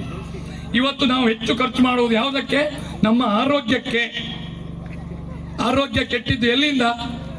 ಕಾಂಗ್ರೆಸ್ನವರಿಂದನ, ಬ್ರಿಟಿಷರಿಂದನ, ಗೌಡ್ರಿಂದನ, ಭಟ್ರಿಂದನ, ಶಟ್ರಿಂದನ, ಅಥವಾ ಮುಸಲ್ಮಾನರಿಂದ? ನಮ್ಮ ಆರೋಗ್ಯವನ್ನ ನಾವೇ ಕೆಡಿಸ್ಕೊಂಡ್ವಿ. ಕಲುಷಿತ ಆಹಾರವನ್ನು ತಿಂದ್ವಿ. ಸಿಗೋದೇ ಇದೆ ಸ್ವಾಮಿ, ನಮ್ಮನೆ ಜಾಗದಲ್ಲೇ ನಾವು 4 ತರಕಾರಿ ಗಿಡ ಬೆಳ್ಕೋಣ. ಈ ರೀತಿ ಪ್ಲಾಸ್ಟಿಕ್ ವಸ್ತುಗಳನ್ನ ಉಪಯೋಗಿಸದೇ ಇರೋಣ. ಹೋಗ್ತಾ ಲೋಟ ಹೇಳಿಕ್ ಸುಲಭ, ಮಾಡೋದು ಕಷ್ಟ. ಮನಸ್ಸು ಮಾಡಿದ್ರೆ ಏನ್ ಬೇಕಾದ್ರೂ ಮಾಡ್ಕೊಂಡು. ಯಾಕೆ? ನನಗೋಸ್ಕರ, ನನ್ನ ಆರೋಗ್ಯಕ್ಕೋಸ್ಕರ. ಹಿಂದೂ ಸಮ್ಮೇಳನ ಮಾಡ್ತಾ ಇರುವಂತ ಉದ್ದೇಶ ಬರೀ ಹಿಂದುವಿನ ಜಾಗೃತಿ ಅಷ್ಟೇ ಅಲ್ಲ, ಪ್ರತಿ ಮನೆಯೂ ಗುರುಕುಲ ಆಗಬೇಕು. ಪ್ರತಿ ಮನೆ ವ್ಯಕ್ತಿಯು ಗುರು ಆಗಬೇಕು. ಗುರು ಅಂದ್ರೆ ಕಾವಿ ಧರಿಸ್ಕೊಂಡು ಸನ್ಯಾಸಿ ಆಗಬೇಕು ಅಂತಲ್ಲ, ಮಾರ್ಗದರ್ಶಕರಾಗಬೇಕು. ಒಂದು ಕುಟುಂಬದಲ್ಲಿ ಇವೆಲ್ಲವೂ ಪಾಲನೆ ಆದರೆ ನಿಶ್ಚಿತವಾಗಿ ಇಡೀ ಊರು ಚೆನ್ನಾಗಾಗತ್ತೆ, ಇಡೀ ದೇಶ ಚೆನ್ನಾಗಾಗತ್ತೆ. ಧರ್ಮ ನಿಂತಿರೋದು ವ್ಯಕ್ತಿಯಲ್ಲಿ ಮತ್ತು ಮನೆಗಳಲ್ಲಿ. ಆ ಮನೆಯಲ್ಲಿ ಪದ್ಧತಿಗಳು, ಆಚರಣೆಗಳು, ನಂಬಿಕೆಗಳು ಇವೆಲ್ಲವೂ ಹೋಗ್ತಾ ನಡ್ಕೊಳ್ತಾ ಬಂದ್ರೆ ಎಲ್ಲವೂ ಚೆನ್ನಾಗಿ. ಹಾಗಾಗಿ ಇವತ್ತಿನ ನಮ್ಮ ಹಿಂದೂ ಸಮ್ಮೇಳನದಲ್ಲಿ ನಾವು 5 ವಿಷಯದ ಬಗ್ಗೆ ಹೆಚ್ಚು ಜಾಗೃತಿ. ಒಂದು ಕುಟುಂಬ, ಮತ್ತೊಂದು ಪರಿಸರ, ಮತ್ತೊಂದು ಸಾಮಾಜಿಕ ಸಾಮರಸ್ಯ, ಇನ್ನೊಂದು ಸ್ವದೇಶಿ, ಇನ್ನೊಂದು ನಾಗರಿಕ ಕರ್ತವ್ಯ. ಈ 5 ವಿಷಯಗಳ ಬಗ್ಗೆ ವ್ಯಕ್ತಿಗತವಾಗಿ ಯೋಚನೆ ಮಾಡಬೇಕು. ಧರ್ಮ ಸಂಸ್ಕೃತಿಯನ್ನು ಸಾಮೂಹಿಕವಾಗಿ ಯೋಚನೆ ಮಾಡಬೇಕು. ಈ 5 ವಿಷಯಗಳನ್ನು ವ್ಯಕ್ತಿಗತವಾಗಿ ಯೋಚನೆ ಮಾಡಬೇಕು. ಅದಕ್ಕಾಗಿ ಇವತ್ತಿನ ಹಿಂದೂ ಸಮ್ಮೇಳನ ಮಾಡ್ತಾ ಇರುವಂಥದ್ದು, ಪ್ರತಿ ಮನೆಯೂ ಅದು ಏನು ದೇವರ ಮನೆ ಆಗಬೇಕು, ಪ್ರತಿ ಮನೆಯೂ ಆನಂದದ ತಾಣವಾಗಬೇಕು, ಪ್ರತಿ ಮನೆಯೂ ಅದು ಗುರುಕುಲ ಆಗಬೇಕು, ಪ್ರತಿ ವ್ಯಕ್ತಿಯೂ ಗುರು ಆಗಬೇಕು. ಆಗ ಸಮಾಜ ಇಡೀ ಪ್ರಪಂಚಕ್ಕೆ, ಭಾರತ ಇಡೀ ಪ್ರಪಂಚಕ್ಕೆ ಮಾರ್ಗದರ್ಶನ ಆಗತ್ತೆ, ಇಡೀ ಪ್ರಪಂಚಕ್ಕೆ ಅದು ಗುರು ಆಗತ್ತೆ. ವಿಶ್ವಗುರು ಅನ್ನೋದು ಆಗ ಆಗತ್ತೆ. ಇಲ್ಲ ಅಂದ್ರೆ ಎಲ್ಲ ಟ್ರೋಲ್ ಮಾಡ್ತಾರೆ, ಆಗಾಗ ಹೇಳ್ತಾರೆ ಇವರು ವಿಶ್ವಗುರು ಮಾಡ್ಲಿಕ್ಕೆ ಕೊಟ್ಟಿದ್ದಾರೆ. ಗುರು ಅನ್ನುವಂಥದ್ದು ನಮ್ಮ ಮನೆಗಳಿಂದ, ಪ್ರತಿ ವ್ಯಕ್ತಿಗಳಲ್ಲಿ ತಯಾರಾದರೆ ಅದು ನಮ್ಮ ದೇಶ ಚೆನ್ನಾಗಾಗ್ಲಿಕ್ಕೆ ಸಾಧ್ಯ. ಈ ರೀತಿ 10 ಹಲವು ವಿಷಯಗಳನ್ನು ಒಳಗೊಂಡಿದ್ದು ಹಿಂದೂ ಸಮ್ಮೇಳನ. ಹಾಗಾಗಿ ಇಡೀ ಮನುಕುಲಕ್ಕೆ, ಇಡೀ ಪ್ರಪಂಚಕ್ಕೆ ಧರ್ಮವನ್ನ, ಜ್ಞಾನವನ್ನ, ಶ್ರೇಷ್ಠತೆಯನ್ನ ಯಾವುದಾದ್ರೂ ಒಂದು ಧರ್ಮ ಕೊಟ್ಟಿದೆ ಅಂದರೆ ಅದು ಹಿಂದೂ ಧರ್ಮ. ಹಿಂದೂ ಧರ್ಮ ಅನ್ನೋದು ಪೂಜಾ ಪದ್ಧತಿ ಅಲ್ಲ, ಅದು ಜೀವನ ಪದ್ಧತಿ. ಆ ಜೀವನ ಪದ್ಧತಿಯನ್ನ ನಾವೆಲ್ಲರೂ ಅದನ್ನ ಉಳಿಸಿ ಬೆಳೆಸೋದಕ್ಕೋಸ್ಕರ, ಒಟ್ಟಾಗಿ ಸಮಾಜವಾಗಿ ಹೋಗೋದಕ್ಕೋಸ್ಕರ ಈ ಹಿಂದೂ ಸಮ್ಮೇಳನ. ಒಟ್ಟಾಗಿ ಬದುಕೋಣ, ಒಟ್ಟಾಗಿ ಜೀವಿಸೋಣ, ಒಂದಾಗಿ ಬಾಳೋಣ. ಭಾರತ್ ಮಾತಾ ಕಿ ಜೈ. ವಂದೇ ಮಾತರಂ. ಜೈ ಶ್ರೀರಾಮ್.